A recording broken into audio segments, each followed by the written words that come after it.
Corona की दूसरी लहर ने देश भर में कोहराम मचा रखा है। कोरोना महामारी के फैलने को लेकर के स्टडी में अब तक कई चीजें सामने आ चुकी हैं। अब लखनऊ के सीवर के पानी में कोरोना संक्रमण ने हर किसी को हैरत में डाल दिया है।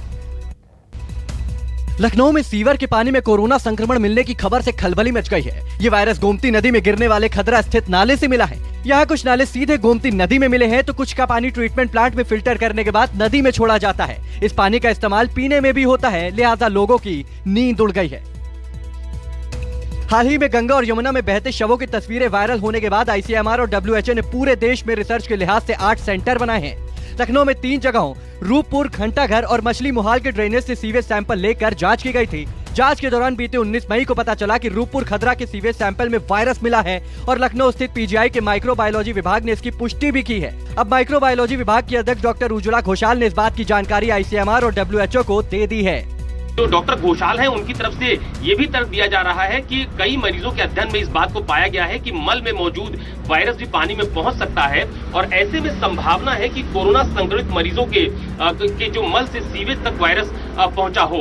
हालांकि कई शोध पत्रों में भी इस बात की सच्चाई सामने आ चुकी है, लेकिन सबसे अहम सवाल यही है कि क्या पानी से कोरोना का संक्रमण फैल सकता है। इस बाबत भी लखनऊ के PGI की तरफ से ये बयान जारी किया गया है कि सीवेज के जरिए नदियों तक पानी पहुंचता है। ऐसे में आम लोगों के लिए ये कितना नुकसानदेह होगा, इस पर फिलहाल अध्ययन अभी किया जाना बाकी है। तो कुल मिलाकर लखनऊ के जिन 3 जगहों से सीवेज के पानी का सैंपल लिया गया था उसमें एक घंटाघर का ये भी सीवेज पॉइंट है जो तस्वीरों के माध्यम से मैंने आपको दिखाया, लेकिन तीनों में से सिर्फ एक सैंपल में कोरोना के संक्रमण की पुष्टि सामने आई है। हालांकि खुद उज्ज्वला घोषाल का मानना है कि अभी किसी नतीजे पर पहुंचने से पहले और रिसर्च करनी होगी। PGI की तरफ से जारी माइक्रोबायोलॉजी विभाग की अध्यक्ष डॉक्टर उज्ज्वला घोषाल के लिखित बयान में कहा गया है कि कोरोना वायरस मुख्य रूप से सांस की बूंदों से फैलता है। ये कुछ रोगियों के मल के नमूनों में भी पाया गया है, जो मुख्य रूप से वायरस का एक टुकड़ा है। सीवेज के नमूनों में SARS-CoV-2 RNA यानी कोरोना वायरस की उपस्थिति साबित नहीं हुई है और इस पर अभी और अध्ययन की जरूरत है। फिलहाल इस बात का कोई प्रमाण नहीं है कि कोरोना वायरस पानी से फैलता है।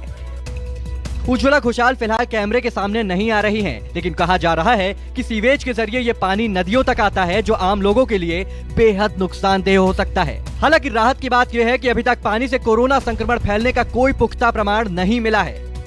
अशोक तिवारी, लखनऊ, News 24।